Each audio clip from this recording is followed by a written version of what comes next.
Hello guys, কি অবস্থা সবার? সবাই কেমন আছো? আশা করি সবাই ভালো আছো, আমিও ভালো আছি।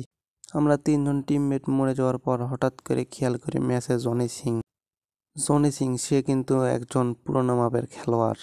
আমরা সবাই তাকে কম বেশি সবাই ভালো করেই চিনি। এই ম্যাচটিতে দেখুন জনি সিং কি মারটি না দেয় রে ভাই, ভাই রে, মারতে মারতে এনিমির পাছা লাল করে দেয়।